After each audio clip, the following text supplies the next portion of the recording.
Hi guys and welcome back to the channel Deepak Yadav Education. Welcome to the Daily Hindu News and Editorial Analysis of 24th of March 2022.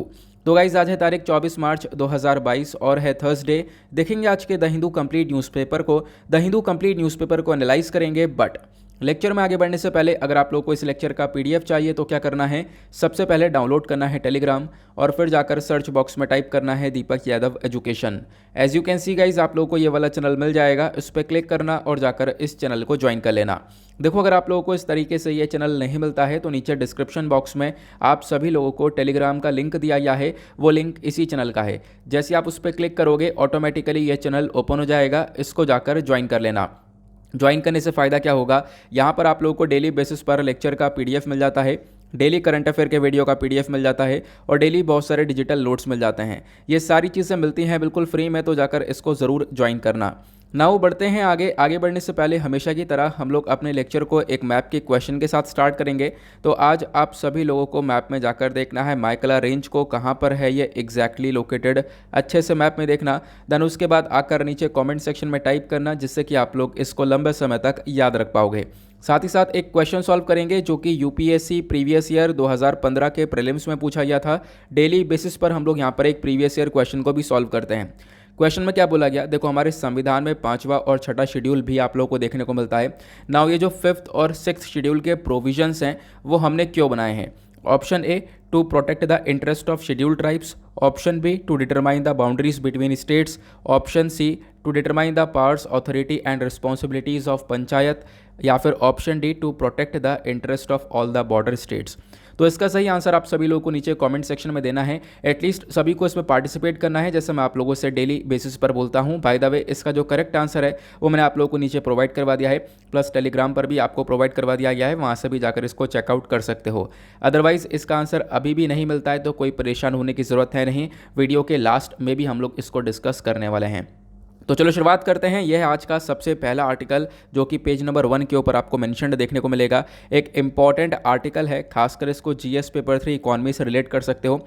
यहाँ पे बात की गई है कि भारत ने एक्सपोर्ट के मामले में एक रिकॉर्ड को ब्रेक किया है। यहाँ पे डेटा है हमारे पास फाइनेंशियल ईयर 2022 का। फाइनेंशियल ईयर कौन सा ईयर होता है, जो कि अप्रैल 1 से 31 मार्च तक चलता है। अगर हम लोग बात करें तो ये फाइनेंशियल ईयर 2022 का मतलब यह है कि साल 2021 की जो अप्रैल 1 है उससे साल 2022 का मार्च 31, जो कि अभी आई नहीं है, अभी आने वाली है 31 मार्च, ये टाइम पीरियड कहलाएगा। और इसी टाइम पीरियड के बीच का जो एक्सपोर्ट है वो बहुत ज़्यादा बेहतर हुआ। एक्सपोर्ट लगभग $400 बिलियन का क्रॉस हो चुका है इस पर्टिकुलर टाइम पीरियड के अंदर। ये यहाँ पर हम लोगों को इस आर्टिकल में बताया गया है और ऐसा पहली बार हुआ है कि हाँ, सरकार ने इतना बड़ा डेटा, इतना बड़ा यहाँ पर एक तरीके से अचीवमेंट पाया है।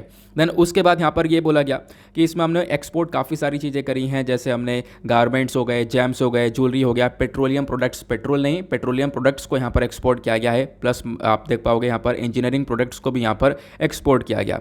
फिर उसके साथ साथ यहाँ पर हमारे प्राइम मिनिस्टर ने काफ़ी सारी बातें बोली हैं। हमारे प्राइम मिनिस्टर ने कॉन्ग्रेचुलेशंस किया है मैन्युफैक्चरर्स को, फार्मर्स को, इन सभी लोगों को जिनका एक बहुत बड़ा यहाँ पर कॉन्ट्रीब्यूशन रहा है इस पूरे के पूरे एक्सपोर्ट के अंदर में। साथ ही साथ जो हमारे कॉमर्स और इंडस्ट्री मिनिस्टर हैं पीयूष गोयल साहब, इन्होंने भी बताया कि देखो कोविड-19 पेंडेमिक आया, कोविड-19 पेंडेमिक के बाद एक से बढ़कर एक प्रॉब्लम्स आती रहीं। देन उसके बाद रशिया यूक्रेन का डिस्प्यूट रहा, लेकिन उसके बावजूद भी यहाँ पर इंडिया ने अपना जो ये एक्सपोर्ट का गोल है उसको काफ़ी बेहतरीन तरीके से अचीव किया है। देन उसके बाद यहाँ पे हमारे प्राइम मिनिस्टर और कुछ ही बोलते हैं कि देखो यही हमारा टारगेट है आत्मनिर्भर भारत का। तो आत्मनिर्भर भारत की जर्नी के अंदर ही एक बहुत बड़ा यहाँ पर स्टेप ये हमारी तरफ से अचीव किया गया और उसके बाद आने वाले टाइम पर हम लोग इस व्यापार को और ज़्यादा इंक्रीज़ करने वाले हैं। इनफैक्ट ये डेटा थोड़ी देर पहले ही मिल चुका है हम लोग को, क्योंकि अभी 31 मार्च आई नहीं है। 31 मार्च आते आते यहाँ पर ये $400 बिलियन से भी थोड़ा बहुत यहाँ पर क्रॉस हो जाएगा आने वाले टाइम पर। क्लियर हुआ। तो ये इन्फॉर्मेशन हमारे पास आती है। और साथ साथ बताया गया आने वाले टाइम पर हम लोगों का जो व्यापार है और कैसे बढ़ेगा, क्योंकि हम लोग बहुत सारे कंट्रीज़ के साथ फ्री ट्रेड अग्रीमेंट को कर रहे हैं। अभी ऑस्ट्रेलिया के साथ है, यूके के साथ है, और भी कंट्रीज़ के साथ हम लोग यहाँ पर ये ट्रेड अग्रीमेंट करने वाले हैं। इस ट्रेड अग्रीमेंट में क्या होगा, जो एक्सपोर्ट इंपोर्ट होगा उसके अंदर काफ़ी सारी छूट मिलने वाली है। अब ऑब्वियस सी बात है, भारत को भी काफ़ी छूट मिलेगी। हम लोग यहाँ पर एक्सपोर्ट करेंगे और ज़्यादा चांसेस है हमारा जो व्यापार है वो आने वाले सालों में और ज़्यादा बेहतर होता हुआ नज़र आएगा। देन उसके बाद एक और बहुत इंपॉर्टेंट बात है जिसको हम लोग यहाँ पर स्किप नहीं कर सकते बिल्कुल भी। वो बात यह है कि देखो, हमने एक्सपोर्ट तो किया ही किया है, लेकिन साथ ही साथ इंपोर्ट इससे भी ज़्यादा किया है। इसका मतलब यहाँ पर जो हमारा ट्रेड डेफिसिट है या फिर करंट अकाउंट डेफिसिट वो भी ज़्यादा चल रहा है। मतलब हमने एक्सपोर्ट तो किया है लेकिन इंपोर्ट भी काफ़ी सारा किया है, तो आप लोगों को ये भी देखना होगा। तो आने वाले टाइम पर भी हम लोग क्या करेंगे, अगर एक्सपोर्ट कर रहे होंगे तो वहाँ पर इंपोर्ट भी कर रहे होंगे। तो इंपोर्ट काफ़ी सारा किया है, जिसमें आप लोग ट्रेड डेफिसिट वाला एरिया, जो ट्रेड डेफिसिट होता है, ट्रेड डेफिसिट का मतलब क्या होता है, काफ़ी बार मैंने आप लोगों को बता रखा है कि आपने यहाँ पर एक्सपोर्ट कितना किया और इंपोर्ट कितना किया, उसके बीच का जो डिफरेंस होता है वो हमारा ट्रेड डेफिसिट कहलाता है। क्लियर हुआ? तो ये एक छोटी सी इन्फॉर्मेशन थी, आई होप आपको क्लियर हो चुकी है। लेकिन अभी इसी आर्टिकल के रिगार्डिंग हम लोगों को थोड़ा सा और आगे बढ़ना होगा। आगे क्या बढ़ना होगा, हम लोग ये देख पा रहे हैं कि आने वाले कुछ समय में हम लोग व्यापार को और बढ़ा देंगे, कुछ ही समय में। अब आप कहोगे कुछ ही समय में कैसे व्यापार को बढ़ाया जाएगा, तो इसके बारे में कुछ दिनों पहले मैंने आपके साथ इसका डिस्कशन किया था। वो यह है कि रशिया यूक्रेन के बीच में विवाद चल रहा है, और इस रशिया यूक्रेन के बीच के विवाद के अंदर क्या हुआ, इंटरनेशनल मार्केट के अंदर बहुत सारी चीज़ों के प्राइसेस बढ़ चुके हैं और बहुत सारे प्रोडक्ट्स इंटरनेशनल मार्केट में आ नहीं पा रहे हैं। क्यों? क्योंकि देखो, हम एग्जाम्पल लेते हैं सबसे बड़ा वीट का। जो गेहूं है उसका प्रोडक्शन यूक्रेन और रशिया दोनों में बहुत ज़्यादा होता है, और ये दोनों कंट्रीज़ बहुत सारा गेहूं एक्सपोर्ट करती हैं अलग अलग कंट्रीज़ को। अब इसमें अगर हम लोग बात करें तो अभी तो इन क्राइसिस की वजह से ये कंट्रीज़ एक्सपोर्ट नहीं कर पा रही हैं, तो दैट इज़ वाई यहाँ पर भारत के पास पूरी तरह से अपॉर्चुनिटी है कि हम लोग क्या करें, वीट को एक्सपोर्ट करें अलग अलग कंट्रीज़ में। तो कुछ ही समय में हम लोग देख पाएंगे, क्योंकि इस अपॉर्चुनिटी को हम लोग ग्रैब कर रहे हैं डेफिनेटली। तो कुछ ही टाइम पे हम लोग देख पाएंगे हमारा जो ये व्यापार है वो और ज़्यादा तेज़ी से बढ़ता हुआ नज़र आने वाला है। तो इसके ऊपर मैंने काफ़ी कुछ डिस्कशन किया था, मैं आप लोगों को बता देता हूँ। देखो, इसके बारे में ज़रूर ध्यान रखना कि जब हम लोग बात करते हैं वीट की, गेहूं की, तो वीट के मामले में आपको ये देखना होगा कि जो रशिया है वो कहीं ना कहीं वर्ल्ड में एक लार्जेस्ट एक्सपोर्टर है वीट का। इंटरनेशनल जितना भी एक्सपोर्ट हो रहा है उसका 18% रशिया एक्सपोर्ट कर रहा है। देन उसके बाद यहाँ पर उसी प्रकार से आपको यूक्रेन देखने को मिलेगा। और अगर मैं आप लोगों को 2019 का डेटा बताऊँ तो रशिया और यूक्रेन दोनों ने मिलकर पता है कितना वीट एक्सपोर्ट किया है। जो गेहूं है वो लगभग इंटरनेशनल मार्केट का 25.4% तक यहाँ पर एक्सपोर्ट किया है। तो एक बहुत बड़ा मार्केट कैप्चर कर रखा है दोनों कंट्रीज़ ने वीट का। उसके बाद जो सबसे ज़्यादा प्रोड्यूसिंग कंट्रीज़ हैं जो कि वीट को प्रोड्यूस करती हैं, जिसमें रशिया टॉप पर है, यूएस है, कनाडा है, फ्रांस है, यूक्रेन भी आपको देखने को मिलेगा। ठीक है, तो इसी वजह से अब क्या है, इनके बीच में डिस्प्यूट चल रहा है। तो भारत ने, आप कह सकते हो, इसके पास अपॉर्चुनिटी है हमारे पास कि हम लोग इसके अंदर एक काफ़ी बड़ा अचीवमेंट पा सकें, हम लोग काफ़ी सारा जो वीट है वो एक्सपोर्ट कर सकें। और इसमें हम लोग सबसे ज़्यादा किसको एक्सपोर्ट कर पाएंगे, वो है यहाँ पर इजिप्ट। और इजिप्ट एक ऐसी कंट्री है जो कि दुनिया में सबसे ज़्यादा गेहूं को इंपोर्ट करती है। तो आपसे क्वेश्चन बने world's biggest importer of wheat, तो उसका यहाँ पर सीधा सीधा आंसर है इजिप्ट।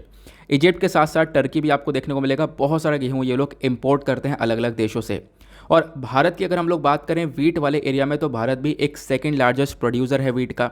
हमारा भी एक बहुत बड़ा शेयर है दुनिया भर के अंदर। जो टोटल प्रोडक्शन है उसके अंदर 13.5% का शेयर हमारा भी है। हम लोग काफ़ी सारा वीट को प्रोड्यूस करते हैं, लेकिन दिक्कत ये है ना कि हम लोग कंज्यूम भी बहुत सारा करते हैं। तो कंजम्पशन पहले हो जाता है, फिर जो हमारा बचता है उसका हम लोग यहाँ पर एक्सपोर्ट कर देते हैं। क्लियर हुआ? तो अभी हम लोग ये अपॉर्चुनिटी ले सकते हैं, ये यहाँ पर इन्फॉर्मेशन दी गई है।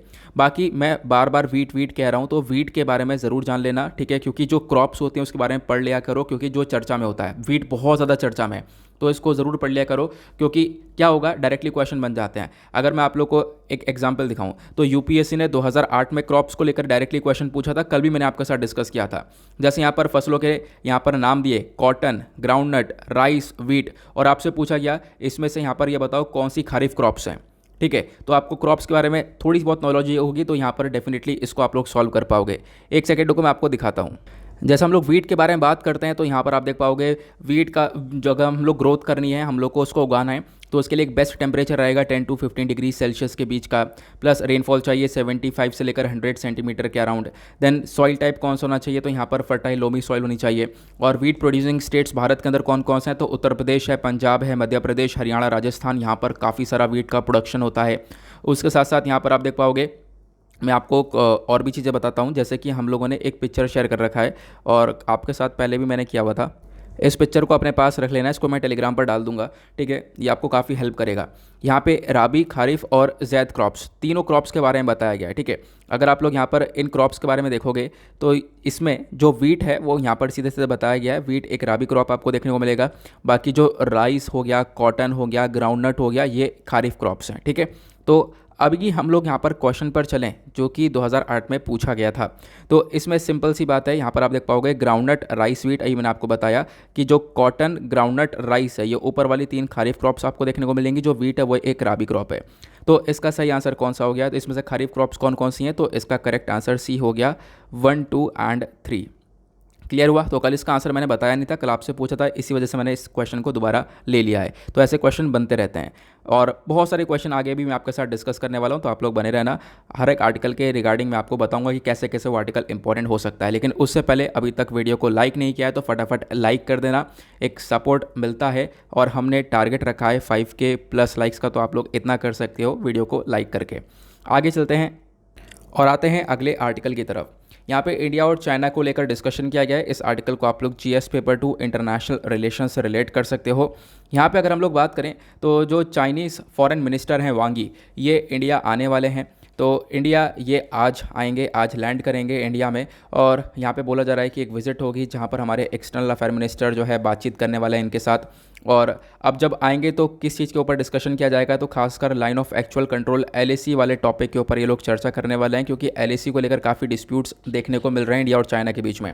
और सबसे बड़ी बात क्या है, जो लाइन ऑफ एक्चुअल कंट्रोल के ऊपर एक बहुत बड़ा डिस्प्यूट देखने को मिला था 2020 में, उसके बाद से कोई भी ऐसी कोई स्पेसिफिक मीटिंग हुई नहीं है इंडिया चाइना के लीडर्स के बीच में। तो अब यहाँ पर आप देख पाओगे इस डिस्प्यूट के बाद पहली बार इस प्रकार की मीटिंग हम लोग देख पा रहे हैं। उसके साथ साथ ये बताया गया जब ये आएंगे मिस्टर वांग यी, तो ये एक्सपेक्टेशन है कि हमारे external affair minister S Jaishankar साहब के साथ डिस्कशन करें। साथ ही साथ हमारे जो नेशनल सिक्योरिटी एडवाइज़र हैं अजीत डोभाल साहब, उनके साथ डिस्कशन करें। और डिस्कशन के अंदर 3 चीज़ों के ऊपर चर्चा होगी: LAC का इशू, यूक्रेन वाला वॉर और ब्रिक्स का प्रोसेस। ब्रिक्स क्या है, तो ये 5 कंट्रीज़ का पूरा ग्रुप है जिसमें ब्राज़ील, रशिया, इंडिया, चाइना और साउथ अफ्रीका है, ठीक है। तो यहाँ पर इसको हम लोग ब्रिक्स के नाम से जानते हैं। देन उसके बाद मैं आप लोगों को कुछ मैप भी दिखा देता हूँ ताकि और क्लैरिटी आ जाए। तो अगर हम लोग बात करते हैं जब भारत और चाइना की, तो इस मैप को आप लोग देखकर काफ़ी अच्छे से समझ सकते हो। तो इन दोनों कंट्रीज़ के बीच में जो डिस्प्यूटेड एरियाज़ है, जहाँ पर विवाद रहता है, वो 3 जगह पर आपको देखने को मिलेगा। वेस्टर्न सेक्टर में ये अक्साई चीन वाला एरिया, लद्दाख वाला रीजन, इधर यहाँ पर आपको पेंगोंग सो वाला रीजन देखने को मिलेगा, गलवान वैली देखने को मिलेगा, LAC line of actual control देखने को मिलेगा। तो ज़्यादातर डिस्प्यूट्स यहाँ पर रहते हैं। उसके साथ थोड़ा बहुत डिस्प्यूट सेंट्रल सेक्टर पर रहता है। देन उसके बाद एक सबसे बड़ा डिस्प्यूट आपको ईस्टर्न सेक्टर यानी अरुणाचल प्रदेश वाले एरिया में देखने को मिलेगा। खासकर यहाँ पर आपको तवांग वाला रीजन देखने को मिल रहा होगा। तवांग वाले रीजन में भी काफ़ी सारा विवाद रहता है। तो इन दोनों कंट्रीज़ के बीच में यहाँ पर डिस्प्यूट रहता है। लेकिन 2020 में यहाँ पर कहानी ज़्यादा खराब हो गई थी। कहाँ पर, खासकर LAC वाले रीजन के ऊपर, ठीक है। यहाँ पर आप लोग देख पा रहे होंगे, ये है लाइन ऑफ एक्चुअल कंट्रोल। इसके पीछे अक्साई चीन एरिया, जिसको चाइना ने इलीगल तरीके से अब यहाँ पर कब्जा रखा है, हालांकि ये पार्ट इंडिया का ही है। उसके बाद यहाँ पर आप देख पाओगे गलवान वैली में एक इंसिडेंट हुआ था 2020 में। उसके बाद से अभी तक यहाँ पर क्या हुआ, ऐसी कोई मीटिंग नहीं हुई थी किन्हीं लीडर्स की, तो अब पहली बार मीटिंग हो रही है। तो यहाँ पे हम लोग डिस्कशन करेंगे कि जो लाइन ऑफ एक्चुअल कंट्रोल है, यहाँ पे आसपास आपको चाइनीज़ सोल्जर्स और इंडियन सोल्जर्स देखने को मिलेंगे।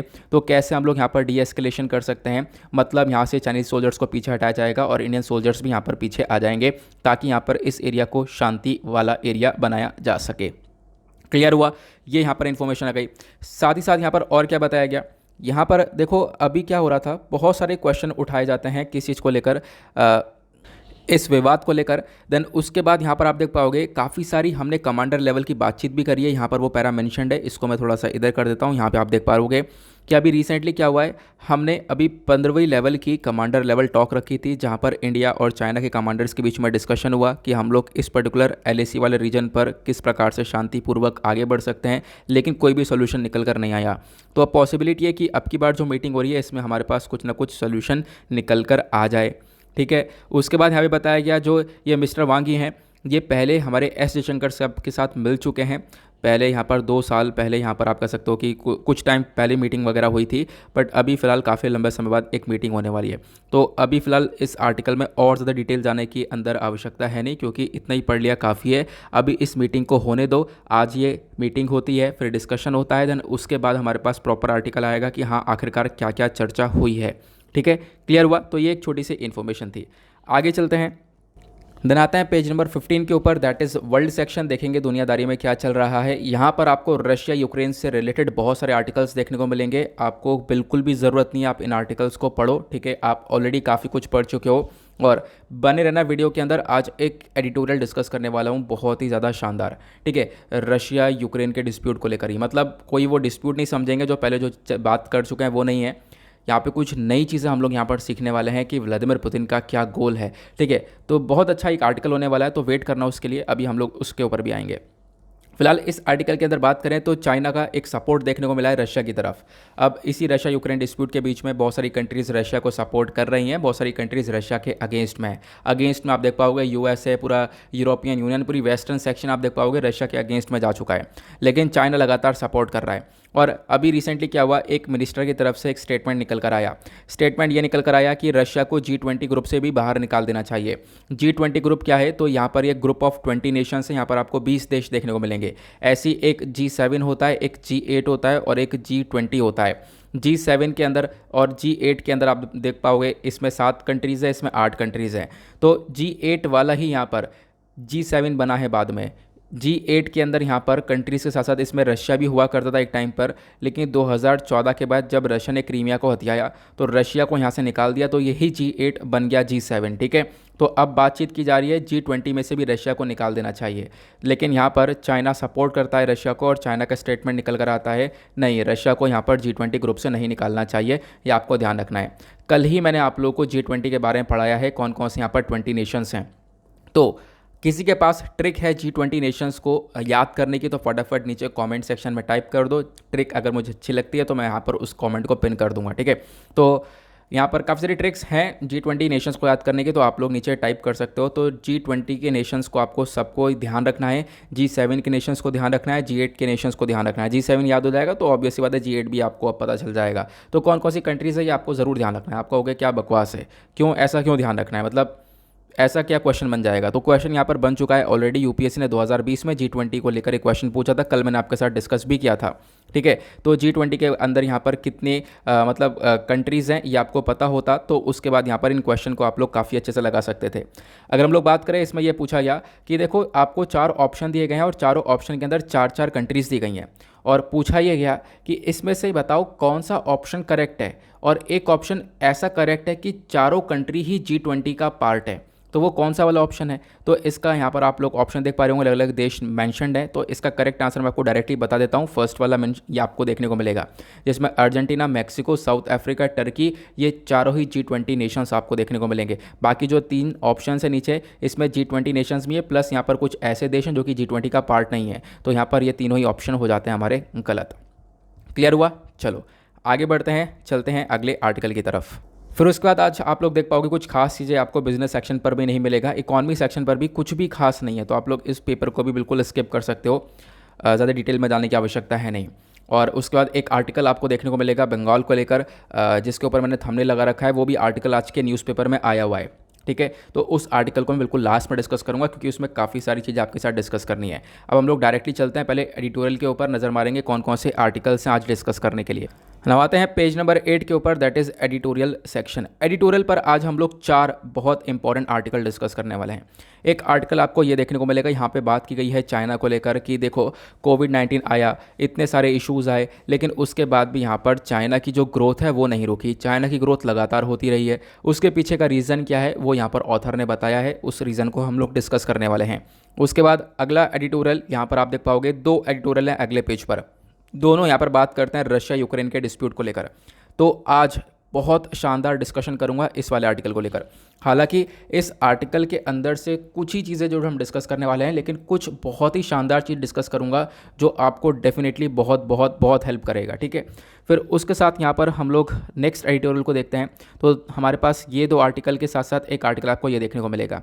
टेक्स्ट और कॉन्टेक्स्ट पर एक बहुत लंबा चौड़ा आर्टिकल आपको ये देखने को मिल रहा है। यहाँ पे बात की गई है मेकादतु वाटर डिस्प्यूट को लेकर। तो ये मेकादतु वाटर प्रोजेक्ट क्या है, मैं आपको थोड़ा बेसिक से समझाऊंगा। वाटर प्रोजेक्ट है क्या, प्लस ये कावेरी डिस्प्यूट रीजन आपको क्या देखने को मिलेगा, तो इस पे कैसे क्वेश्चन बन सकता है, यूपीएससी ने पहले क्वेश्चन पूछे हुए हैं, वो भी डिस्कस करूँगा आपके साथ। देन उसके बाद यहाँ पर एक आपको आर्टिकल ये वाला देखने को मिलेगा। ये जो एडिटोरियल है ये भी काफ़ी इंपॉर्टेंट है। ये नासा के नए मून मिशन के बारे में चर्चा करता है, डिस्कस करेंगे। ये आर्टेमिस मिशन है क्या, कैसे काम करेगा मून पर, ये जाके क्या करने वाला है, नासा और मून का क्या कनेक्शन रहा है, प्लस यहाँ पर मून को लेकर काफ़ी सारी चीज़ें डिस्कस करेंगे। प्लस उसके बाद भारत और मून के रिलेशंस को भी हम लोग चर्चा में देखने वाले हैं। तो काफ़ी सारी चीज़ें यहाँ पर हैं और यूपीएससी ने इस सेक्टर से भी, साइंस एंड टेक के सेक्टर से भी बहुत सारे क्वेश्चन पूछे हुए हैं। तो यहाँ पे हमारे इस आज के आर्टिकल के रिगार्डिंग कैसे कैसे क्वेश्चन पहले आए हैं उनको भी हम लोग आज डिस्कस करने वाले हैं, ठीक है। तो उसके बाद यहाँ पर स्टार्ट करेंगे हम लोग अपने डिस्कशन को डायरेक्टली। पहले हम लोग चलते हैं अपने इस वाले आर्टिकल की तरफ।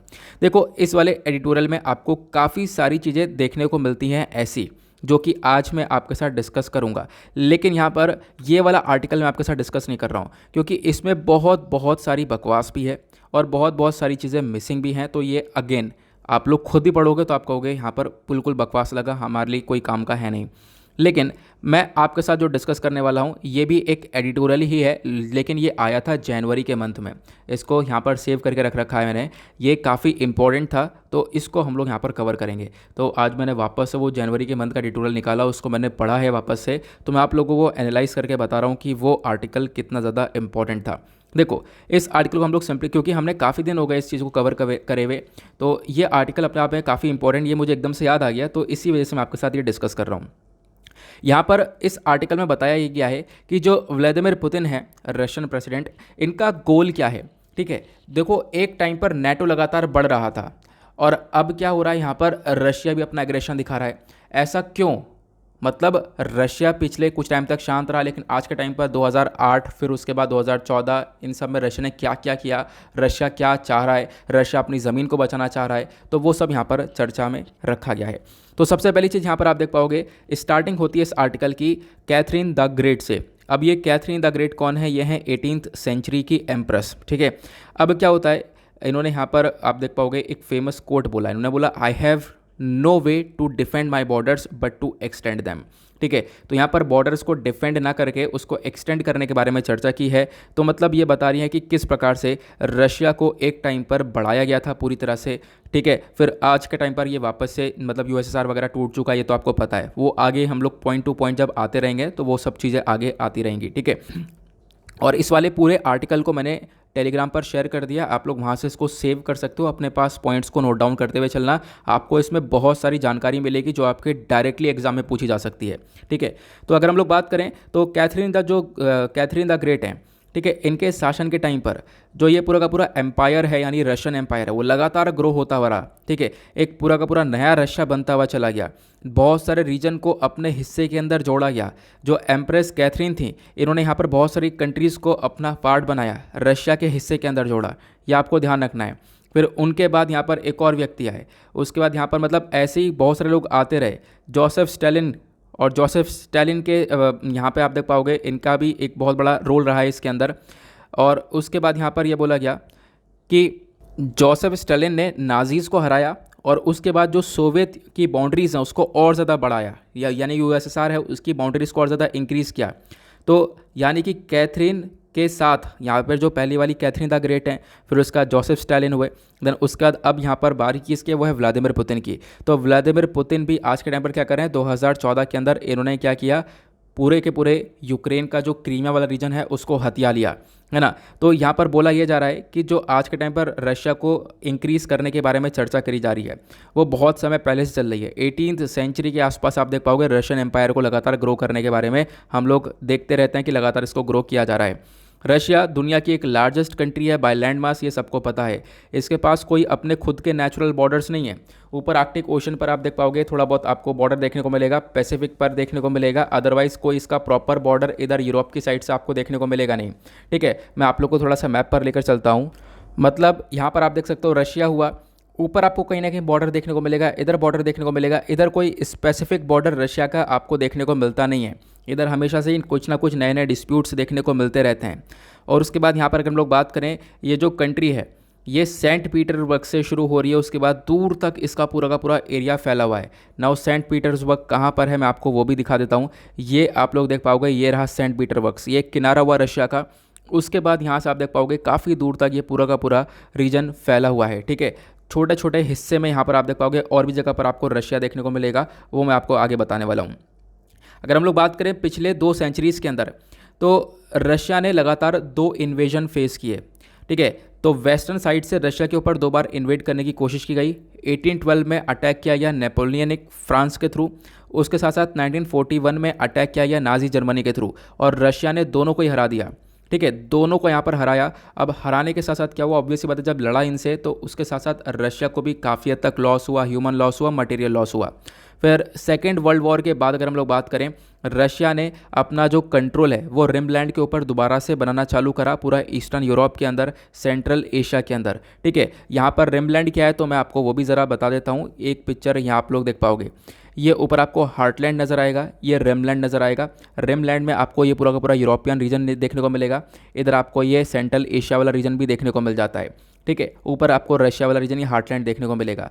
तो दोनों रीजन को बस खाली अपने दिमाग में रखना, क्योंकि आगे इनके बारे में भी हम लोग यहाँ पर चर्चा करने वाले हैं।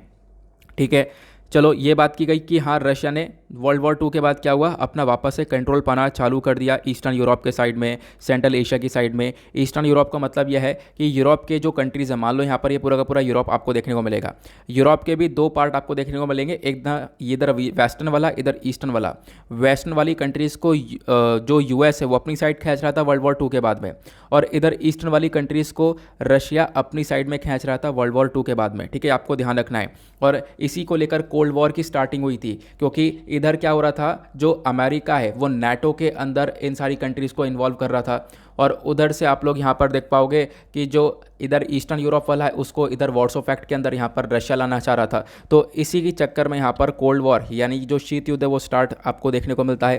प्लस उसके बाद एक टाइम बाद क्या होता है कि जो सोवियत यूनियन है, यानी कि जो पूरा का पूरा यूएसएसआर बना हुआ था, वो यूएसएसआर टूट जाता है। यही यहाँ पर एक सबसे बड़ी प्रॉब्लम आती है यूएस के इस पूरे के पूरे जर्नी, रशिया के इस पूरे के पूरे जर्नी के अंदर।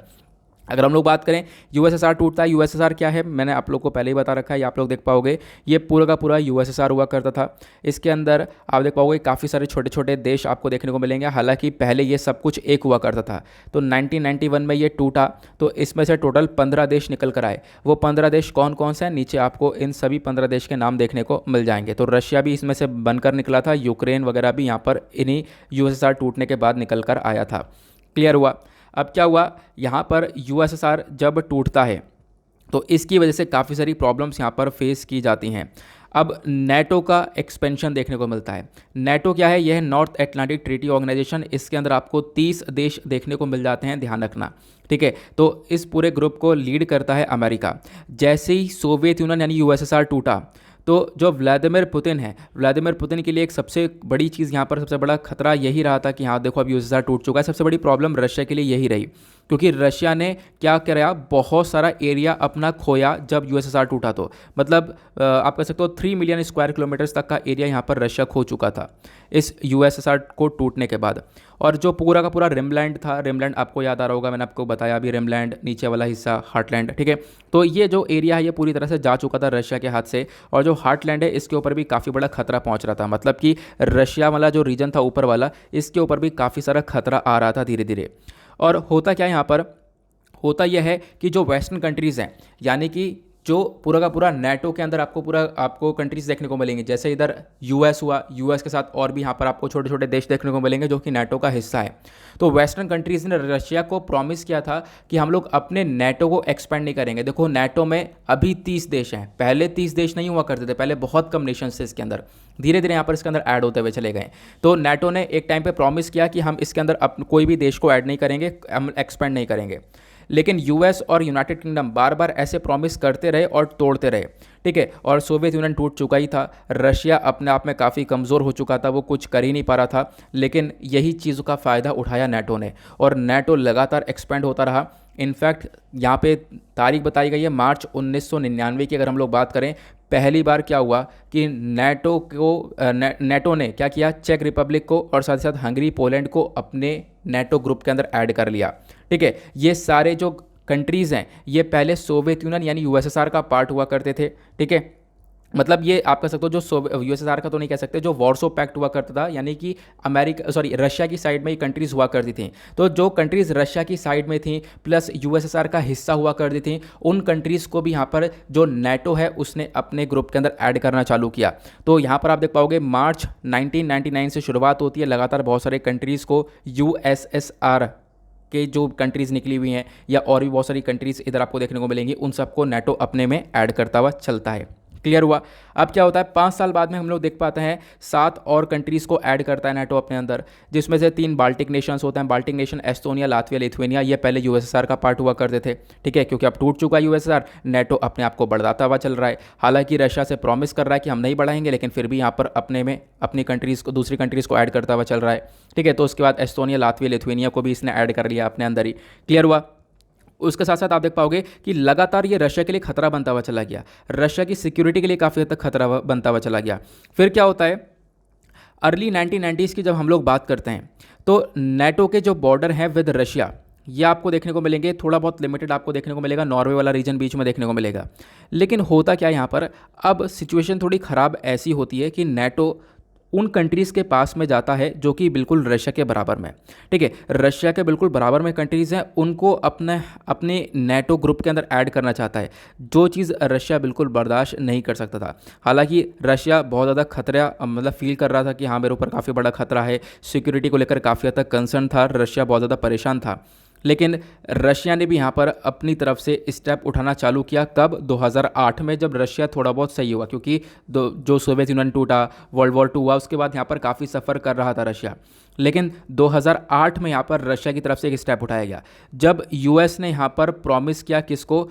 जॉर्जिया को, यूक्रेन को। क्योंकि अभी तक तो क्या कर रहा है, नेटो लगातार बहुत सारी कंट्रीज़ को अपने अंदर ऐड कर चुका है, बाल्टिक नेशंस को, इन सारे नेशंस को ऐड कर चुका है। अब नेटो ने बोला कि भाई जॉर्जिया और यूक्रेन, इसको भी हम लोग नेटो का पार्ट बना लेंगे। अब यही चीज़ यहाँ पर रशिया को होती नहीं है बर्दाश्त, क्योंकि यहाँ पर रशिया कैसे मतलब तय हो जाएगा कि जो अमेरिका है वो इसके आसपास वाली कंट्रीज़ के अंदर आकर बैठ सके या फिर रशिया के बॉर्डर के आसपास आकर बैठ सके। यहाँ पर अगर हम लोग बात करें जॉर्जिया की और साथ साथ यूक्रेन की, तो उसको मैप में देख लो, वो आपको रशिया देखने को मिलेगा, रशिया के नीचे ही आपको जॉर्जिया देखने को मिल जाएगा, ठीक है। जॉर्जिया के साथ साथ आपको इधर यूक्रेन भी दिखा देता हूँ। यूक्रेन तो वैसे आपने देखा हुआ है ही, तो जैसे कि यहाँ पर इधर आपको रशिया देखने को मिल रहा है, इधर आपको ये जो येलो वाला हिस्सा ये यूक्रेन देखने को मिल रहा है। तो अब क्या बोला नेटो ने कि हम लोग यूक्रेन को भी अपना हिस्सा बनाएंगे और साथ ही साथ जॉर्जिया को भी यहाँ पर नेटो का पार्ट बनाएंगे। अब रशिया को ये चीज़ बिल्कुल भी पसंद नहीं आती है। रशिया बोलता है अब तो हद पार हो गई, लगातार ग्रुप बनाते हुए आ रहे हो, सारी कंट्रीज़ को ऐड कर गए, अब यहाँ पर रशिया की सर पर बैठोगे क्या? तो रशिया ने यहाँ पर जॉर्जिया से मना किया इस ग्रुप के अंदर ऐड मत होना बिल्कुल भी। लेकिन जॉर्जिया यहाँ पर क्या बोलता है, नहीं हम तो यहाँ पर हिस्सा बनेंगे इसका। तो रशिया की तरफ से एक स्टेप उठाया गया। रशिया ने क्या किया, जो यूक्रेन के साथ किया है, आपको पता होगा, यूक्रेन के अंदर 2 छोटे छोटे देश बना दिए रिसेंटली, लुहांस्क और दोनेत्स्क नाम के। बोल दिया कि भाई आप एक इंडिपेंडेंट कंट्री हो और जाकर यहाँ पर मौज करो, अलग अलग देश बना दिए। उसी प्रकार से ये काम 2008 में रशिया के थ्रू जॉर्जिया के अंदर किया गया था। जॉर्जिया के अंदर 2 हिस्से बांट दिए। जब जॉर्जिया कह रहा था हाँ मैं नेटो के अंदर जाऊंगा, तो रशिया ने क्या किया, इधर यहाँ पर एक जॉर्जिया का एक हिस्सा, इधर अब्खाज़िया, इसको एक देश डिक्लेयर कर दिया, इधर साउथ ओसेतिया, इसको एक देश डिक्लेयर कर दिया। ये दोनों यहाँ पर अलग अलग देश बना दिया रशिया ने, ठीक है। आप बोला कि आप करो जो करना है। और यहाँ पर आप देख पाओगे जो रशियन इन्वॉल्वमेंट है वो बहुत ज़्यादा है। इनफैक्ट जो लोग रहते हैं वहाँ पर, उनके ऊपर रशिया का इन्फ्लुएंस बहुत ज़्यादा है। इनका खर्चा वगैरह भी आप देख पाओगे रशिया ही ज़्यादातर उठाता हुआ नज़र आता है। तो इसके बाद यहाँ पर अब मतलब क्या हुआ, 2008 में रशिया ने अपने स्टेप्स चलने चालू किए नेटो को एक्सपेंड होने से रोकना चालू किया। नहीं तो नेटो अगर इन कंट्रीज़ को भी ऐड कर लेता तो लगातार यहाँ पर रशिया के ऊपर काफ़ी बड़ा खतरा बन जाता। क्यों? क्योंकि नेटो का आर्टिकल 5 क्या बोलता है? नेटो का आर्टिकल 5 बोलता है कि हमारे किसी भी एक कंट्री के ऊपर अटैक हुआ, इसका मतलब 30 नेशंस के ऊपर अटैक हुआ। और एक टाइम पर ये कंट्रीज़ जो नेटो यहाँ तक पहुँच जाता, कोई विवाद रशिया के साथ होता, इधर से कोई अटैक करता, रशिया इसके रिटेलिएशन में अटैक कर देता। ठीक है, अब रशिया अगर अटैक कर देता तो ये लोग बोलते कि हमारे सारे नेशंस के ऊपर अटैक हुआ है, सारी कंट्रीज़ मिलकर रशिया के ऊपर अटैक करती। क्लियर हुआ? आई होप आप लोग इस पूरी चीज़ों को अच्छे से, बहुत अच्छे से समझ रहे हो। ठीक है, तो ये क्लियर हो गया। तो इन दोनों कंट्री एरिया को अलग अलग कंट्री डिक्लेयर कर दिया रशिया ने, बोला कि चलो अब करो, जाओ बनाओ नेटो का पार्ट। ठीक है, तो उसके बाद यहाँ पर आप देख पाओगे इस प्रकार से जॉर्जिया को रोका गया। फिर उसके बाद यहाँ पर आप ब्लैक सी के आसपास वाली कंट्रीज़ देखोगे तो वहाँ पर भी जो रशिया का इन्फ्लुएंस था एक टाइम को, वो यहाँ पर कम होता हुआ नजर आया। लेकिन रशिया ने वापस से उस इन्फ्लुएंस को बनाने की कोशिश करी, और वो कैसे करी? वो 2014 में एक स्टेप उठाया। 2008 में जॉर्जिया के साथ क्या किया वो आपको पता चल गया, साउथ ओसेटिया और अब कैसिया बना दिया। 2014 में जो यूक्रेन का पार्ट था क्रीमिया वाला, उसको हथियाया। अब ऐसा क्यों? क्योंकि रशिया जो यूक्रेन है, यूक्रेन भी यहाँ पर लगा पड़ा था कि हम लोग भी नेटो का पार्ट बनेंगे। ठीक है, यूक्रेन को भी यहाँ पर नेटो का पार्ट बनना था। अगर देखो ये जो आज के टाइम पर विवाद चल रहा है, पूरा का पूरा जो डिस्प्यूट है, वो डिस्प्यूट किस लिए स्टार्ट हुआ है कि अगर यहाँ पर यूक्रेन ये बोल देता कि हाँ मुझे नेटो का पार्ट नहीं बनना है तो ये विवाद होता ही नहीं। लेकिन यूक्रेन हमेशा ही बोलता रहा कि हाँ मुझे नेटो का हिस्सा बनना है, यूरोपियन यूनियन का पार्ट बनना है। इसकी वजह से यहाँ पर रशिया ने आज के टाइम पर यह अटैक किया, क्योंकि रशिया अपने लैंड को यहाँ पर बचाना चाहता है। इस प्रकार से यहाँ पर आपको ऑथर के पॉइंट ऑफ व्यू देखने को मिल जाते हैं। क्लियर हुआ? आई होप आप लोगों को सारी चीज़ें काफ़ी अच्छे से क्लियर हो रही हैं। तो 2014 में क्रीमिया रीजन को हथियाया, उसके बाद यहाँ पर यूक्रेन को रोका। लेकिन उसके बावजूद भी आज के टाइम फिर यहाँ पर यूक्रेन ने बोला कि हाँ हमें नेटो का हिस्सा बनना है। तो उसके बाद अब यहाँ पर लगातार रशिया अटैक कर रहा है। उसके बाद यहाँ पर आप देख पाओगे चाहता यह है कि यूक्रेन के अंदर जो करेंट टाइम पर सरकार है उसको उखाड़ के फेंक दिया जाए और ऐसी सरकार को बैठाया जाए जो कि न्यूट्रल हो। हालांकि यहाँ पे रशिया का पर्सपेक्टिव यह है कि ऐसी सरकार को बैठाया जाए जो कि प्रो रशियन हो, रशिया की बात माने। क्योंकि आज के टाइम पर जो सरकार है, ज़ेलेंस्की जो बैठा है, तो वो यहाँ पर आप देख पाओगे कहीं ना कहीं प्रो अमेरिकन या फिर प्रो वेस्टर्न कंट्रीज़ देखने को मिल जाते हैं। क्लियर हुआ? तो ये सारी इन्फॉर्मेशन आपको मिल चुकी है। उसके बाद यहाँ पर देख पाओगे ये तो यहाँ पर रशिया ने स्टेप्स चलने चालू किए। फिर उसके बाद 2020 में हमने देखा बहुत सारे यहाँ पर विवाद उठते रहे। विवाद क्या उठते रहे? आपने देखा होगा आर्मेनिया और अज़रबैजान के बीच में लड़ाई चल रही थी। तो आर्मेनिया अज़रबैजान के बीच में लड़ाई को सुलझाया किसने? रशिया ने। रशिया ने अपने हज़ारों सोल्जर्स को भेजा ताकि इस लड़ाई को बिल्कुल सुलझाया जा सके। उसके बाद मतलब यहाँ पर भी अपना इन्फ्लुएंस जमा लिया। फिर उसके बाद यहाँ पर आपको देखने को मिलेगा बेलारूस। बेलारूस एक ऐसा देश है जो कि पूरी तरह से मतलब रशिया के आप कह सकते हो अंडर में ही है। रशिया अगर चाहे तो बेलारूस को अपना पार्ट कभी बना सकता है और बेलारूस बन जाएगा, इसमें कोई प्रॉब्लम नहीं है। दोनों भाई भाई हैं, बहुत ज़्यादा करीबी नेशंस हैं। तो एक तरफ आप देख पाओगे जो बेलारूस के लीडर हैं अलेक्जेंडर लुकाशेंको, तो ये तो यहाँ पर व्लादिमीर पुतिन की पूरी तरह से बैकिंग आपको देखने को मिलेगी। तो यहाँ पर भी अपना रशिया ने दबदबा बना लिया है। क्लियर हुआ? फिर उसके बाद यहाँ पर आप देख पाओगे अभी स्टार्टिंग में साल 2022 की स्टार्टिंग में क्या हुआ, कजाकिस्तान के अंदर काफ़ी सारे क्राइसिस हुए। कजाकिस्तान के अंदर काफ़ी सारे विवाद चल रहे थे, आपको पता होगा बहुत प्रोटेस्ट हो रहा था। उसके बाद यहाँ पर जो प्राइसेस वगैरह हैं एलपीजी वगैरह के वो काफ़ी बढ़ चुके थे। तो इसके अंदर भी रशिया ने अपना एक बहुत बड़ा रोल प्ले किया। रशिया ने यहाँ पर शांति बना के यहाँ पर दी है इन कंट्रीज़ को, तो रशिया ने अपना यहाँ पे भी रोल दिखाया। तो ये बोला जा रहा है कि रशिया आज के टाइम पर अपने आप को एक्सपैंड कर रहा है। व्लादिमीर पुतिन चाहते हैं कि इस रशिया को मैं वापस से पहले वाला जैसा जो रशिया है उसकी तरह यहाँ पर बनाकर लेकर आऊँ, मजबूत बनाकर लेकर आऊँ। ठीक है, क्योंकि आज के टाइम पर अगर ऐसे ही रहा तो नाटो यहाँ पर अपने अंदर इन कंट्रीज़ को इंक्लूड करता हुआ चलेगा। और आज के टाइम पर रशिया के अंदर एक कॉन्फिडेंस भी आ चुका है इस चीज़ को लेकर। कॉन्फिडेंस क्यों आ चुका है वो आपको ध्यान रखना है।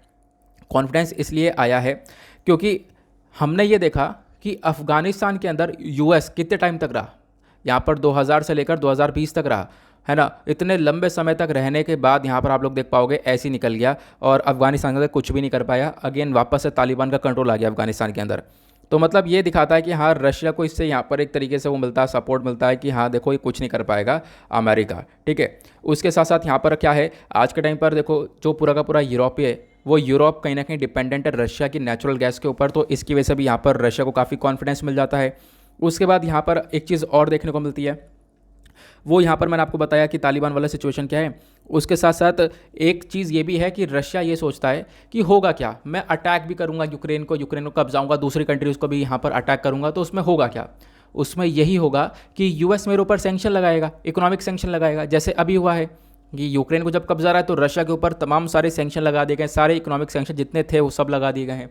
तो रशिया को ये बात है पहले से पता है, इसकी प्लानिंग रशिया ने पहले से कर रखी है। तो प्लानिंग क्या कर रखी है, इसका सोल्यूशन यह है कि रशिया चाइना की तरफ झुका पड़ा है, तो चाइना की तरफ एक बहुत बड़ा झुकाव रशिया का देखने को मिलेगा और चाइना के साथ ट्रेड कर रहा है।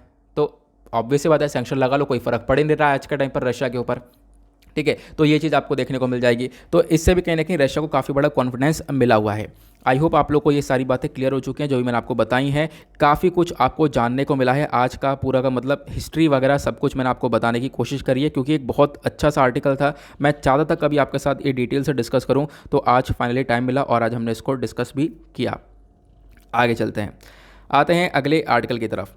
यहाँ पे बात की गई है controversy of the proposed Mekedatu project के बारे में। तो यहाँ पर ये वाटर प्रोजेक्ट क्या है, इसको हम लोग थोड़ा समझने की कोशिश करते हैं, ठीक है।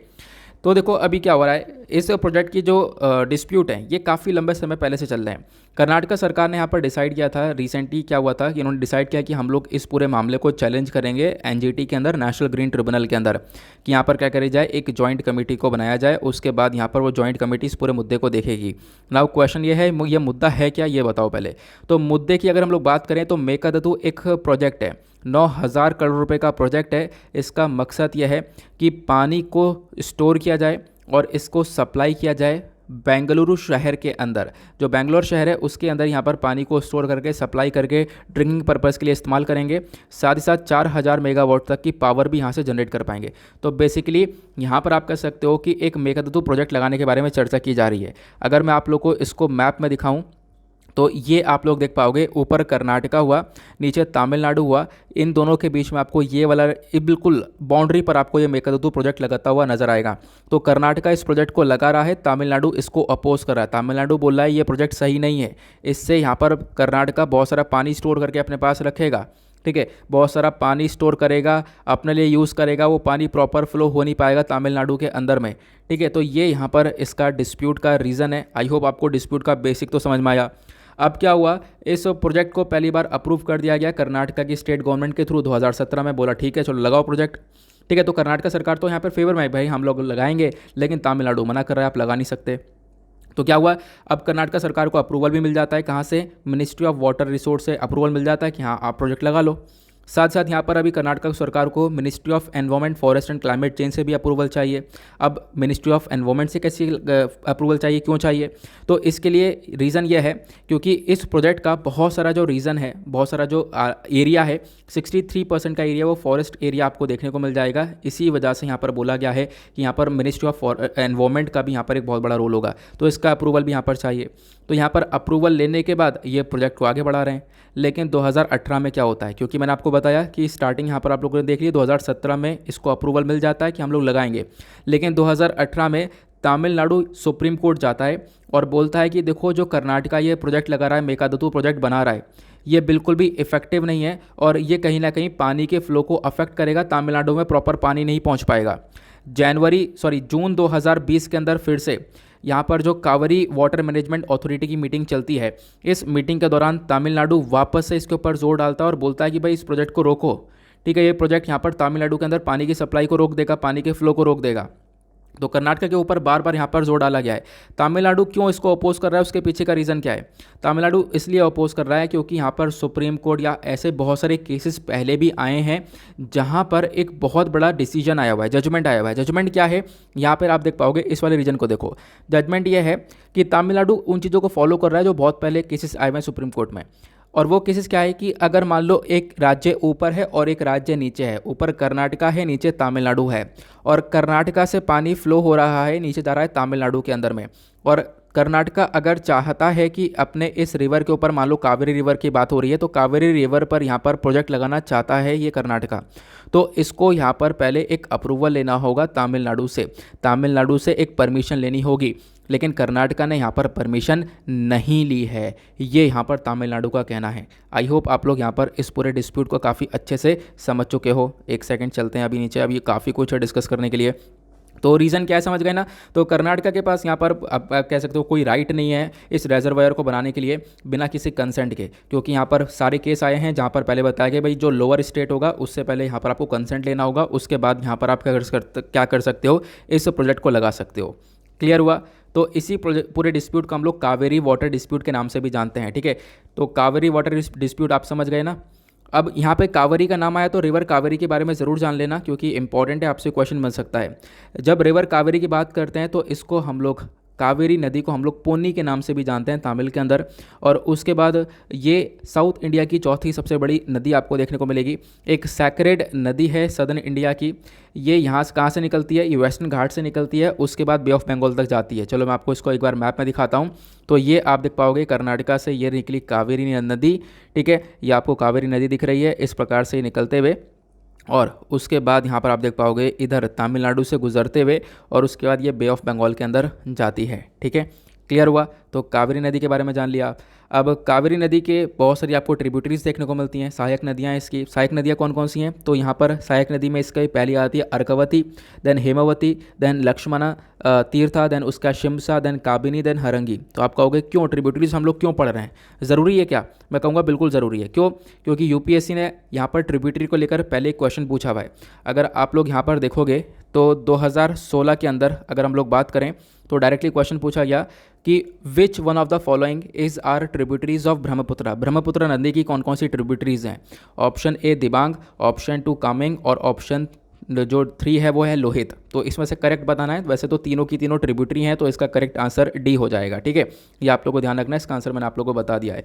तो मतलब मैं आपको बताना चाह रहा हूँ कि हाँ ऐसे क्वेश्चन पूछे जाते हैं। तो ट्रिब्यूटरीज के ऊपर एक क्वेश्चन पूछा गया है तो पॉसिबिलिटी है कि वापस से भी क्वेश्चन बन जाए, है ना। ठीक है, तो क्लियर हो गया ना। मेकदूर प्रोजेक्ट क्या है, ये कावेरी रिवर के पास में आपको ये प्रोजेक्ट देखने को मिलेगा। इस प्रोजेक्ट को कर्नाटका लगाना चाहता है लेकिन तमिलनाडु उसको अपोज कर रहा है। उसके पीछे के रीज़न क्या है मैंने आपको बता दिया। कर्नाटका कहना है भाई हम लोगों को लगाने की आवश्यकता है। कर्नाटका क्यों कह रहा है, क्योंकि देखो इनकी जनसंख्या जो है काफ़ी ज़्यादा हो चुकी है, तो इसके लिए बहुत ज़्यादा ज़रूरी है कि इनको यहाँ पर ड्रिंकिंग पर्पज़ के लिए पानी चाहिए, इलेक्ट्रिसिटी का जनरेशन ज़्यादा चाहिए, तो इस वजह से कर्नाटका कर रहा है ये काम। ठीक है, तो आई होप आपको सब कुछ अच्छे से बिल्कुल बेसिक से ये क्लियर हो चुका है। इसके बाद यहाँ पर प्रोजेक्ट के अंदर आप कुछ रह नहीं गया है, बाकी मैंने आपको सारी चीज़ें बता ही दी हैं। देन आगे आते हैं अगले आर्टिकल की तरफ। जो नेक्स्ट एडिटोरियल है ये बात करता है आर्टेमिस प्रोग्राम को लेकर। ये नासा का एक नया मून मिशन है जिसको लेकर चर्चा की गई है। ये क्या है इसको काफ़ी डिटेल में डिस्कस किया गया, मैं आपको बताता हूँ। देखो चर्चा में क्यों है, क्योंकि 17 मार्च में काफ़ी चर्चा में आया और बोला जा रहा है कि भाई जल्दी क्या करने वाले हैं, इस मिशन को हम लोग लॉन्च करने वाले हैं। खासकर जो नासा है, नेशनल एरोनॉटिक्स स्पेस एडमिनिस्ट्रेशन, ये इसको लॉन्च करने वाला है। तो मून मिशन क्या है, आर्टेमिस क्या है, कैसे काम करेगा, सब कुछ डिटेल से बात करने वाले हैं, क्योंकि ऐसे क्वेश्चन भी पूछे जाते हैं। तो नासा की फुल फॉर्म क्या है, नेशनल एरोनॉटिक्स स्पेस एडमिनिस्ट्रेशन, मैंने आपको बताया। तो इन्होंने यहाँ पर पहले ही बहुत पहले यहाँ पर इन्फॉर्मेशन दे दी थी कि हम लोग आर्टेमिस प्रोग्राम को लॉन्च करने वाले हैं। आर्टेमिस प्रोग्राम के अंदर क्या होगा, इसमें अलग अलग प्रोग्राम लॉन्च करेंगे, आर्टेमिस 1, आर्टेमिस 2, आर्टेमिस 3। तो अभी आर्टेमिस 1 की तैयारी चल रही है, इसको हम लोग लॉन्च कर रहे हैं। ठीक है, फिर उसके बाद यहाँ पर क्या होने वाला है, इसके बाद दूसरा तीसरा भी लॉन्च होगा। तो एक टाइम पर 2024 तक हम लोगों ने अपने तीसरे वाले का टारगेट रखा है, खासकर नासा ने। और डिसाइड ये किया है कि हम लोग अगला आदमी और जो पहली विमेन है वो यहाँ पर हम लोग चांद के ऊपर भेजने वाले हैं। तो ये जो मिशन है ये मून मिशन है, तो चांद को एक्सप्लोर करने के लिए इस मिशन को लाया गया है, ये भी आप लोग को ध्यान रखना है। क्लियर हुआ। देन उसके बाद यहाँ पर और क्या देखने को मिलेगा, ये आर्टेमिस प्रोग्राम क्या है, इसको बेसिक से थोड़ा सा सीखते हैं। आर्टेमिस प्रोग्राम की अगर हम लोग बात करते हैं तो नासा ने यहाँ पर बताया है कि ये नई टेक्नोलॉजीज़ के बारे में बताएगा, नई कैपेबिलिटीज़, बिजनेस अप्रोचेस, ये सारी चीज़ें बताएगा जिसकी हमें ज़रूरत होती है। और हम लोग किस प्रकार से मून को यानी चंद्रमा को एक्सप्लोर कर सकते हैं, वो हम लोग को काफ़ी सारी बातें पता चलने वाली हैं। ठीक है, यहाँ पर हम लोग खासकर डिसाइड करेंगे, मतलब खासकर स्टडी करेंगे कि जो मून यानी चंद्रमा और सूरज का जो इंटरेक्शन है वो किस प्रकार से है, वो उसके ऊपर हम लोग काफ़ी हद तक डिटेल में जाने वाले हैं। ये नासा का एक मतलब मिशन होगा मून के ऊपर। नासा इससे पहले भी काफ़ी सारे मिशन मून पर लॉन्च कर चुका है, वो कौन से हैं आगे हम डिस्कस करेंगे। तो इस मिशन का मेजर ऑब्जेक्टिव यह है कि हम लोग यहाँ पर मेजर करेंगे कि मतलब हम लोग यहाँ पे मेजर करने वाले हैं कि जब सन की रेडिएशन मून यानी कि जो चंद्रमा है उसके रॉकी पर मतलब जो चंद्रमा पर हिट होती है तो सन की रेडिएशन, तो यहाँ पर उससे क्या होने वाला है, तो ये मेजर किया जाएगा what happens when sun radiation hit our rocky moon. तो ये यहाँ पर इसका मेन ऑब्जेक्टिव होने वाला है नासा का। क्लियर हुआ। अब यहाँ पर जो प्रोग्राम है, इस प्रोग्राम को 3 पार्ट्स में डिवाइड किया गया है। आर्टेमिस 1 यहाँ पर इसको हम लोग 2022 में लॉन्च करेंगे, जिसके बारे में हम लोग अभी चर्चा कर ही रहे हैं, ठीक है। तो ये क्लियर हुआ। देन बात करते हैं यहाँ पर क्या होगा, जो स्पेस लॉन्च सिस्टम है SLS, इसका इस्तेमाल करने वाले हैं। एक पावरफुल रॉकेट सिस्टम का यहाँ पर इस्तेमाल किया जाने वाला है। ओरियन स्पेस क्राफ्ट का भी इस्तेमाल किया जाने वाला है। तो ये तो आर्टेमिस 1 के अंदर काम करेंगे। उसके बाद आर्टेमिस 2 को हम लोग यहाँ पर एक फ़्लाइट टेस्टिंग करेंगे इसकी 2023 तक, और आर्टेमिस 3 की यहाँ पर मतलब पूरी तरह से टेस्टिंग वगैरह करने के बाद आर्टेमिस 3 को यहाँ पर नासा लॉन्च करेगा मून के ऊपर 2024 तक। तो अभी हम लोग फिलहाल 1 वाले पे हैं, 2022 वाले के बारे में चर्चा कर रहे हैं। तो जो आर्टेमिस 1 है, इसका मेजर मकसद यहाँ पर क्या है, ये आप लोग समझ गए, ठीक है, कि हम लोग मून पर जाएं और मून की जो स्टडी है उसको करें, मून को एक्सप्लोर करें थोड़ा सा ज़्यादा।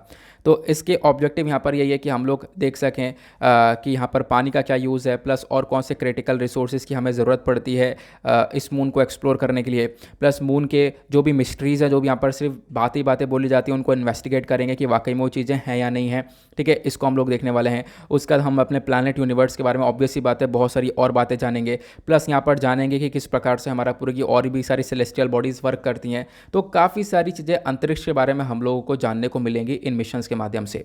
अब बात करते हैं नासा और मून का कनेक्शन क्या है। तो बहुत बेहतरीन कनेक्शन है। देखो, यूएस ने यहाँ पर बहुत पहले ही स्टार्ट कर दिया था लोगों को मून पर भेजना। यूएस ने यहाँ पर बहुत सारे लोगों को स्पेस में भेजा है, 1961 से स्टार्ट कर दिया था स्पेस में भेजना। देखो, उसके बाद क्या होता है, 8 साल बाद, लगभग तारीख है 20 जुलाई 1969। तो 20 जुलाई 1969 में एक व्यक्ति है जिनका नाम है नील आर्मस्ट्रॉन्ग। आप लोगों ने सुना होगा। नील आर्मस्ट्रॉन्ग एक व्यक्ति के साथ दूसरे व्यक्ति का नाम है एडवर्ड बस। तो यहाँ पर आप कह सकते हो ये नील आर्मस्ट्रॉन्ग पहले व्यक्ति बनते हैं जो कि मून के ऊपर पैर अपना कदम रखते हैं, ठीक है। ये आप लोग देख पाओगे। अब ये मून के ऊपर जब जाते हैं तो एक मिशन के अंडर में गए होंगे, बिल्कुल। तो वो कौन सा मिशन था, तो वो यहाँ पर अपोलो 11 मिशन था। तो इसके बारे में भी ज़रूर ध्यान रख सकते हो। क्लियर हुआ। आगे आते हैं। देन उसके बाद यहाँ पर ये सारी चीज़ें हुई तो नासा ने, आप देख पाओगे, कितना कुछ अचीव किया। बहुत पहले से अमेरिका यहाँ पर इस चीज़ को लेकर काम कर रहा है। बहुत सारे लोगों को यहाँ पर मून पर भेज चुका है और अभी भी यहाँ पर काफ़ी सारे लोगों को भेजा जा रहा है। लास्ट व्यक्ति जो मून पर भेजा गया था वो 1972 के अंदर भेजा गया था। ये भी आपको ध्यान रखना है। मून एक्सप्लोरेशन को लेकर अगर हम लोग चर्चा करें तो 1959 में सोवियत यूनियन ने, यानी कि जो पहले USSR हुआ करता था, ठीक है, उसने भी यहाँ पर लूना 1 और लूना 2 करके यहाँ पर इसने पहले रोवर भेज दिया मून के ऊपर। तो मून के ऊपर काफ़ी सारी कंट्रीज़ एक्सप्लोर करना स्टार्ट कर चुकी थी। ये कब की बात चल रही है, 1950s के आसपास की बात चल रही है, ठीक है। और आप कह सकते हो कि यहाँ पर यूएस ने अपोलो 11 मिशन से पहले भी इन्होंने यहाँ पर काफ़ी सारे रोबोटिक मिशन को भेजा। मतलब होता नहीं है कि अगर हम लोग कोई मिशन कर रहे हैं तो उससे पहले यहाँ पर काफ़ी सारे डेमो मिशंस को भेजे जाते हैं। तो ऐसे मिशंस यहाँ पर नासा के थ्रू करे गए थे बहुत पहले, 1961 और 1968 के आसपास, ठीक है। तो यहाँ पर नील आर्मस्ट्रॉन्ग चले गए पहले और यहाँ पर इन्होंने एक तरीके से मून के ऊपर कदम रखा। तो उसके बाद यहाँ पर 12 अमेरिकन एस्ट्रोनॉट्स जो हैं वो यहाँ पर मून के सरफेस के ऊपर वॉक कर चुके हैं 1972 तक। तो 1972 मैंने आपको बताया ये आखिरी साल है जब यहाँ पर कोई व्यक्ति मून पर गया था। उसके बाद 1990s की अगर हम लोग बात करें तो यूएसए ने वापस से अपने मून को एक्सप्लोर करने के जो मिशन है वो चालू कर दिए हैं, रोबोटिक मिशन चालू कर दिए हैं, काफ़ी सारी चीज़ें के ऊपर काम कर रहा है। फिर 2009 के अंदर यहाँ पर इन्होंने एक नई सीरीज स्टार्ट करी है रोबोटिक लूनर मिशन की। तो यहाँ पर अगेन बात ये की जा रही है हम लोग वापस से क्या करेंगे, मून को अच्छे से एनालाइज करेंगे। 2011 के अंदर नासा ने अपनी आर्टेमिस वाली सीरीज़ को स्टार्ट किया। देन उसके बाद अब फाइनली यहाँ पर आर्टेमिस 1 को 2022 में लॉन्च कर रहे हैं और 2024 में हमारा टारगेट है हम लोग वापस से एक व्यक्ति को और साथ साथ एक विमेन को हम लोग भेज पाएँ कहाँ पर, मून के ऊपर। क्लियर हुआ। उसके बाद यहाँ पर यूएसए के अलावा भी बहुत सारे देश हैं। यूएसए की जो नासा यानी यूएसए की वो स्पेस एजेंसी है नासा, उसके साथ यूरोप की स्पेस एजेंसी है यूरोपियन स्पेस एजेंसी। देन उसके बाद यहाँ पर जापान है, चाइना है, इंडिया है। इन सब ने अपने बहुत सारे मिशंस भेजे हैं मून के ऊपर। इनफैक्ट चाइना ने अपने 2 रोवर्स को लैंड करवाया है कहाँ पर, मून के सरफेस के ऊपर, जो कि अच्छे से मून को एक्सप्लोर करके बताएंगे, मून के बारे में काफ़ी सारी इन्फॉर्मेशन देंगे, ठीक है। तो चाइना काफ़ी कुछ कर चुका है मून को लेकर। अब बात करते हैं भारत ने क्या किया। ये बहुत इंपॉर्टेंट है, ये आपको बहुत कम पता होगा, लेकिन यहाँ पर मतलब ये पता होगा, बहुत कम आर्टिकल्स के अंदर मेंशन होता है।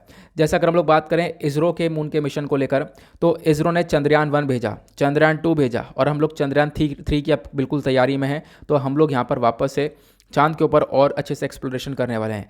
जो चंद्रयान 1 वाला प्रोजेक्ट है, इसकी स्टार्टिंग होती है 2007 के अंदर। यहाँ पे हम लोग अग्रीमेंट करते हैं, भारत की जो स्पेस एजेंसी होती है इसरो, ये रशिया की स्पेस एजेंसी रोसकॉस्मोस के साथ यहाँ पर अग्रीमेंट करता है, म्यूचुअल कॉपरेशन करता है, और मतलब आपस में हम लोग यहाँ पर कॉपरेट करके एक मिशन को लॉन्च करते हैं। हालांकि जो मिशन है ये हम लोग, इसकी शुरुआत 2007 में होती है, लेकिन ये पोस्टपोन होता रहता है।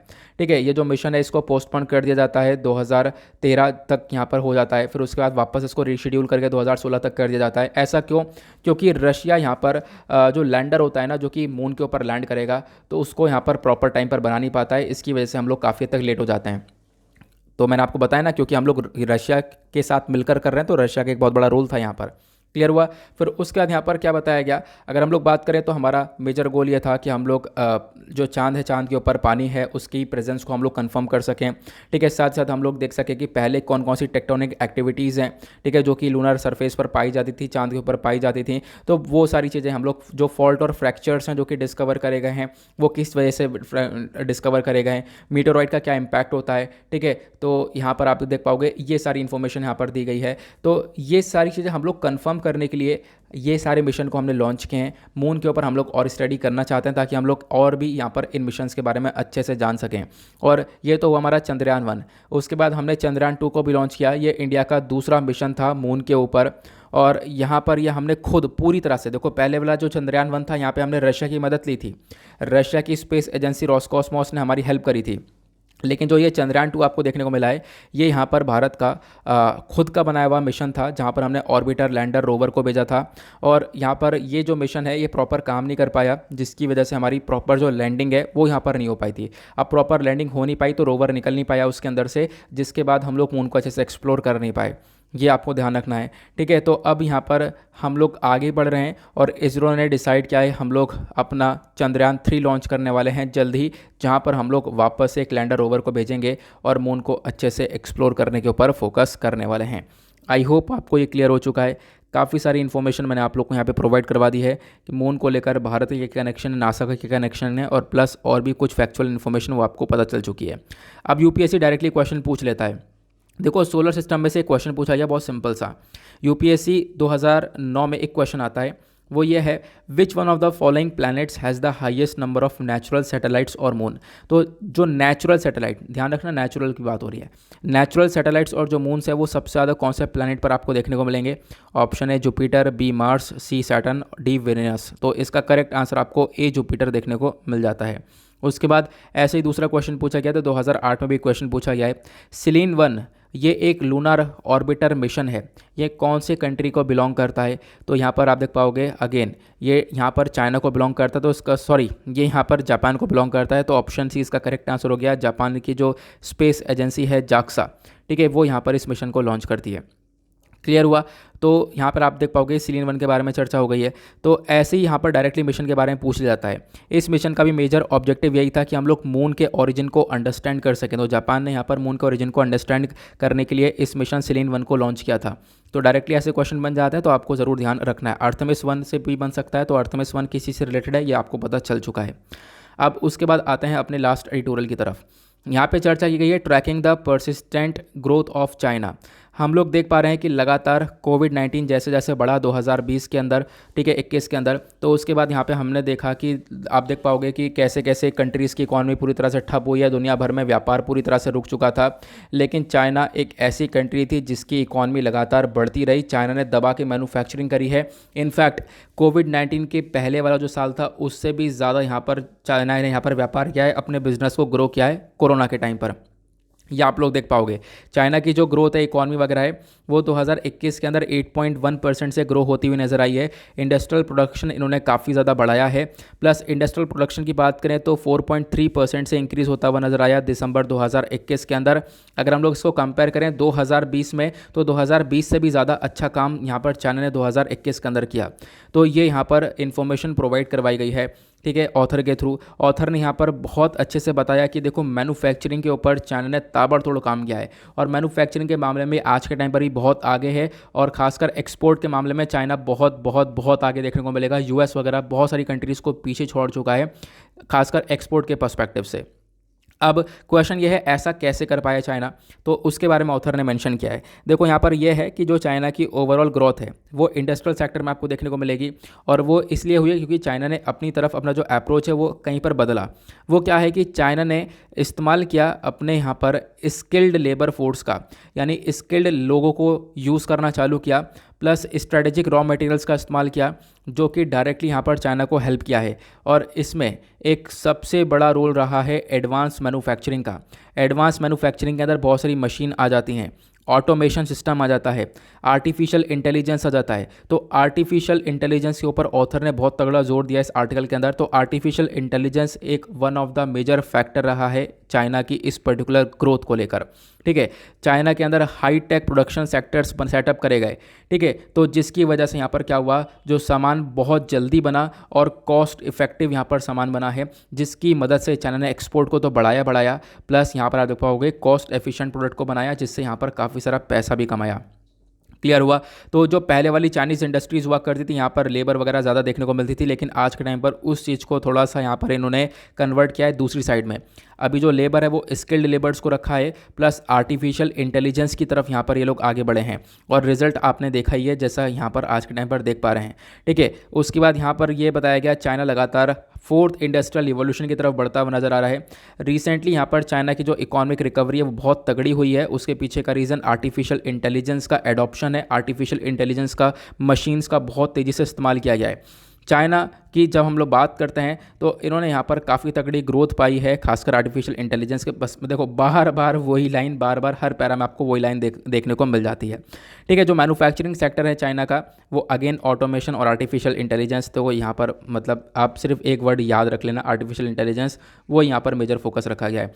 प्लस रोबोटिक्स के ऊपर ज़्यादा काम किया है। तो यानी कि यहाँ पर क्या है, चाइना का एक जो शिफ्ट है उसके ऊपर मेजर फोकस। अगर हम लोग सिर्फ 2 लाइनों में इस एडिटोरियल को कवर करना चाहें तो वो यह है कि चाइना ने अपनी इकोनॉमिक ग्रोथ को इस प्रकार से अचीव किया। क्यों? क्योंकि यहाँ पर चाइना ने जो लेबर है उसको स्किल्ड लेबर में कन्वर्ट किया, और स्किल्ड लेबर के साथ साथ आर्टिफिशियल इंटेलिजेंस को अडॉप्ट किया।